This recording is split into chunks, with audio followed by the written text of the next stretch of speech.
Well, that was nice of We have him. a game. We do indeed. Nice. Zath, what is CL doing in green? Let's talk to their lineup. What do we got? All right, game 3, do or die for both teams. CL bringing with them on Warriors Path, Lily in a Lushun, a Minigod in a Druid, Yudachi in a Lushun, so they like that setup. Mm-hmm. Alley Cat drew the short straw and has to play Yodo this game. Xbox Series X is in an Henri the Fourth. Peter Pan is going to fly around in a Salem with reload instead of range. And Tamanano Mei is in a Burganya. Okay, no Clausewitz this game. No Clausewitz this game. All right. KSC also trying to stay in this bracket here, undefeated. Keep going. We've got they've got a Lushun of their own in Hatake, Dazzle and Gun Reload. Raiden in that unique upgrade Holland. We saw him in last game. George in a Grozovoy now. So all 3 destroyers sporting heals. Unforgivable sticking with Venezia. We have King Viper in a Conde. This will be, didn't you tell me they had used Conde one other time, Zath? Yeah, I believe so. I'll double check. Okay, so this will be the last time that KSC can use Conde in this event, regardless of whether it lives or dies. And then correct, yes. Backing all of that up, we have Akari in a Hindenburg. I love all of that. Hang on a minute. Interesting. Yes. Hindenburg with outnumbered Zath. Interesting. That tells you he plans to be over on the flank and outnumbered. Yep. And Venezia number 2, that's Quicksilver here, capping C. What's the Hindenburg point value? 10. Yeah. Pretty cheap. Hindenburg and Yodo are almost worth the same thing, Zath. Think about that I'd for a rather have a minute. Hindenburg. I mean, Much yeah. rather have a Hindenburg. Yeah, for sure. Now, something else. Alley Cat's Yodo, if you have a look at that build, that is not a torpedo build Yodo. That is a gun build Yodo, which baffles me a little bit because Yodo's guns are not that great. But anyway, okay. I think he's going to try to... Yeah, I don't know. I got nothing. I got nothing either. We'll see what happens. Well, CL obviously going for a heavy 8, 9, 10 line push. 5 ships rotating in that direction. Lushun and Yodo, Alley Cat, and Lily trying to just hold KSC from pushing straight through A. All 3 KSC destroyers over here, Venezia and Hindenburg, aren't going to have any eyes along the edge of the map. And Viper's Conde is just chilling. Yeah, some people might think that he disconnected. He did not. He actually backed up a little bit. He's been moving. He is in the game. Yep. Yeah. He's got his engine boost running right now. Yeah. They've got a purpose in mind for him, whatever it happens to be. I guess we'll find out. Yes.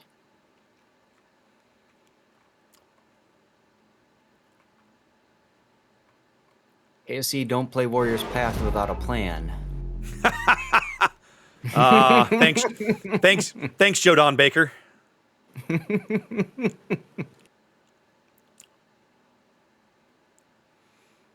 Well, CL looking for a very, very heavy 8, 9, 10 push, which is similar to what we saw earlier.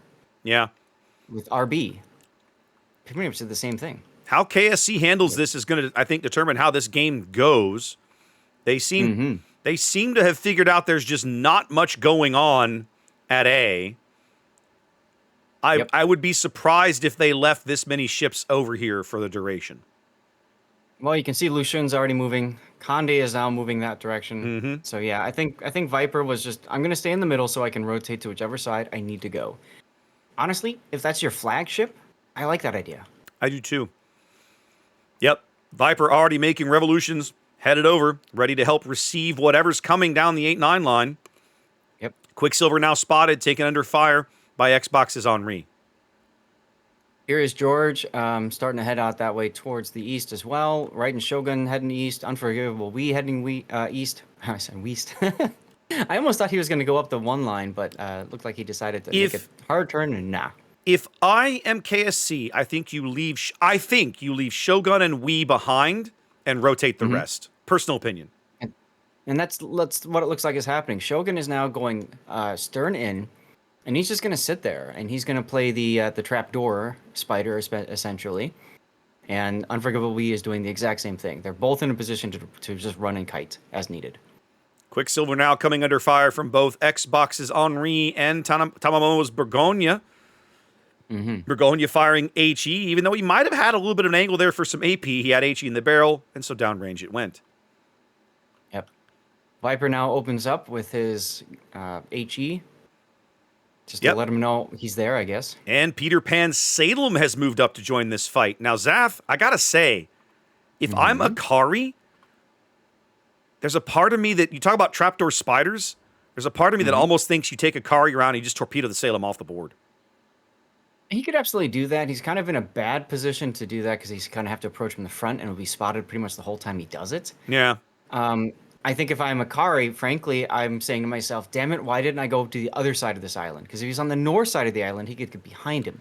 Akari is spotted there. Migod, I think, was possibly thinking he would make a dive for the cap, but now having to turn around as the Henri Xbox starts to take the Hindenburg under fire. Now, does the Henri have IFHE? No. Henri with IFHE will penetrate 50mm deck armor, but he'll just pin the deck of the Hindenburg. Ugh. Rough. I know, right? Exactly. Rough. You give up a lot to do that, so. Yeah, you do. Akari goes for his first heal as the Lushun and Grozavoy begin to arrive on station. Hataki and George had gone all the way to the 2 line, and now they're back in the C cap along the 6-7 line. 6 minutes gone. KSC out to about 160-point lead. Quicksilver's Venezia, the lowest ship on the board, although the Bergonia is starting to show some wear as well. Already. Yeah. Well, once you bring in enough HE. Which one? Lucian and Yoda have been pulled off of B, or off of A completely. They have. They're opening fire now. They're trying to focus out the Hindenburg from the north. And now even the Holland, even Raiden's Holland is coming back into this fight, Zath. Might as well. If you see both of those leaving, there's no reason to stick around. We're going to have a Jutland-style battle here in the southeast corner of the map. I think eventually every single ship on the board is all going to be in the same general vicinity of the sea cap. The key, though, is looking at the score. 241 for KSC. I mean, CL's got to make a play. I know they're trying to get the Hindenburg out, but they're about to lose the Burgon too. They pulled the Bergonia back, and so he's going to have time to heal, but the Hindenburg does not have this luxury from his position. Nope. Hindenburg's going to try to move back up, I think, and at least try to block some of the shots coming in from the north, but the shell arcs on the Yodo and the Lushun are so high, most of that's getting over the island. The Lushun is finally starting to struggle to get it over the island. One thing I don't like I'm seeing is there's a lot of mixed firing. You've got the Lucian and Grozavoy for Look KSC at shooting Udachi. Yeah, but King Viper didn't shoot him, and Quicksilver's Venezia didn't shoot him either. And I'm really questioning that. They could have had him out sooner. Doesn't matter. He goes there as they trade. The Hindenburg goes out, but so does one of CL's Lushuns. Each team trading a ship. 250-point lead and growing for KSC. Holland gets a torpedo hit on Peter Pan, forces a DCP off the Salem. Minigod got smacked a little bit in his Druid, forced to make Inky and just kind of stop shooting, I guess. I gotta say, Zath, right this instant, it feels to me like KSC has done a good enough job of blunting this push that they should be able to hold on and win this game. 90 seconds left on the timer. Oh, I completely agree, and I think the big problem is Lucian and Yodo turning back instead of being more aggressive at A and holding forces in position. Yeah, by pulling off, they allowed KSC to bring basically everybody back off of that cap. Yep. Migod's Druid is going to have to charge to get his short-range Hydra up here to be of value against these guys. Venezia Salvo coming in astern. The Salem radar isn't going to pick him up. Salem radar is up, but it hasn't quite gotten there yet. Migod's not going to live long enough to see it. Nope. 20 seconds on the timer now. For this game. Well, just about. Oh, torps on Peter Pan as well. Oh, George bailing out of the smoke under the Salem radar, but the Salem is in trouble. They're going to get George, but the Salem goes down as well, so it's a trade. Still 15 seconds on the timer, and that's the game. CL doesn't have time to step on a cap and stop any points gains. And that's now it. Look at Unforgivable We in the Venezia. He went back saying, okay, at some point they're going to have to try to make a play for A. Yep. And he went back to basically stall it. He wanted to Really be here to good be ready. decision-making there. Yep. Well played by KSC. Great reaction. Able to hold on with the reverse sweep here, claiming game 3, Zaf. Absolutely. Fantastic series. Thank you very much to both teams for putting that on for us. Yeah, that was nice. And we might need us to move. Probably. Let me put up the winner screen real quick. Give KSC some props. And then we will come back to the talking head screen.